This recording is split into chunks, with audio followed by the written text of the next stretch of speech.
اس فرشتے نے اس کو نیزے سے مارا، پھر جلوشانہ نے اس کو زندہ کیا، پھر مارا، پھر زندہ کیا، پھر مارا، پھر زندہ کیا۔ اس طرح یہ حال اس کا روز قیامت تک رہے گا۔ جب حضرت آدم علیہ السلام مکہ سے تشریف لائے تو حابیل کو بہت تلاش کیا مگر نہ پایا۔ لوگوں سے پوچھنے پر بھی پتہ نہ چل سکا۔ حضرت آدم علیہ السلام حابیل کے غم میں کھانا پینا سب کچھ ترک کر دیا اور ان کے غم و فکر میں رہتے، اور ایک روز صبح کو خواب آیا میں حضرت آدم علیہ السلام نے دیکھا کہ حابیل نے کہا الگیاسو الگیاسو، اے پدر پکارتا ہے۔ آدم علیہ السلام نیند سے چونک کر اٹھے اور بہت زیادہ رونے لگے۔ اسی وقت حضرت جبرائیل علیہ السلام نازل ہوئے اور حضرت جبرائیل علیہ السلام سے کہنے لگے کہ ہم حابیل کی قبر دیکھنا چاہتے ہیں اور قابیل سے ہم بیزار ہیں۔ حضرت جبرائیل علیہ السلام نے کہا کہ اللہ تعالیٰ بھی قابیل سے بیزار ہے۔ تب حضرت جبرائیل علیہ السلام ان دونوں کو اس کی قبر پر لے کر گئے۔ حضرت آدم علیہ السلام نے دیکھا اور بولے اگر قابیل نے حابیل کو مارا ہوتا تو اس کا خون یہاں پر گرا ہوتا۔ حضرت جبرائیل علیہ السلام نے فرمایا کہ خون کو زمین نے پی لیا ہے۔ حضرت آدم علیہ السلام نے کہا لعنت خدا کی اس زمین پر کہ خون میرے فرزند کا اس نے پی لیا۔ تب خون زمین نے حابیل کا اگل دیا۔ یہ دیکھ کر حضرت آدم اور حوا بہت زیادہ رونے لگے اور دکھی ہو گئے، اور حضرت آدم علیہ السلام اور حوا نے قبر کھود کر جب حابیل کو نکال کر دیکھا کہ مغز اس کا نکل پڑا ہے اور خون سے تربتر اور لاش اس کی آلودہ ہوئی پڑی ہے، یہ حال دیکھ کر وہ اور بھی زیادہ روئے، اور ان کی حالت یہ دیکھ کر آسمان کے سارے فرشتے بھی روئے۔ آخر حضرت آدم علیہ السلام حابیل کی لاش تابوت میں بند کر کے اپنے مکان میں لے گئے اور وہاں جا کر دفن کر دی۔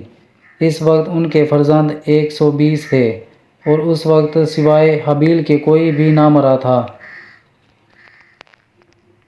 تب حضرت آدم علیہ السلام کے سارے بیٹے آپ کے پاس آئے اور کہا کہ ہمیں کچھ روپیہ پیسہ چاہیے، ہم کاروبار اور تجارت کرنا چاہتے ہیں اور سوداگری کرنا چاہتے ہیں۔ تب حضرت جبرائیل علیہ السلام نے ایک مٹھی سونا اور ایک مٹھی چاندی لا دی۔ حضرت آدم علیہ السلام نے فرمایا اس چاندی اور سونے سے ہمارے فرزندوں کا کیا ہوگا؟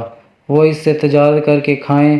پس غیب سے آواز آئی کہ سونا چاندی کو پہاڑوں میں ڈال دیا جائے تاکہ وہ تھوڑا تھوڑا کر کے نکال کر مال اپنے تجارت کر کے کھائیں گے تو وہ قیامت تک کم نہ ہوگا۔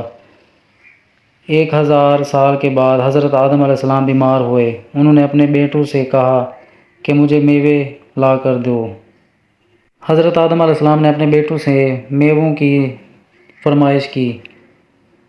سب بیٹے میوے لینے چلے گئے مگر حضرت سیس علیہ السلام باپ کی تیمارداری میں حاضر رہے۔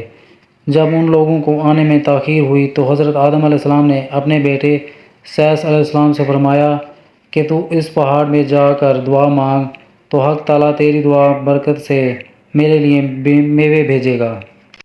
حضرت سیس علیہ السلام نے فرمایا کہ آپ میرے والد بزرگ ہیں تو آپ کے دعا مانگنے سے حق تعالیٰ اپنے رحم و کرم سے ضرور میوے بھیجے گا اور آپ کی دعا اللہ تعالیٰ کی درگاہ میں قبول ہوگی۔ حضرت آدم علیہ السلام نے فرمایا کہ میں خدا کی درگاہ میں شرمندہ ہوں، میں اللہ کی مرضی کے بغیر گندم کھا لی تھی۔ میرے بیٹے تم پاک اور صاف ہو اور تم جاؤ میوے لے کر آؤ۔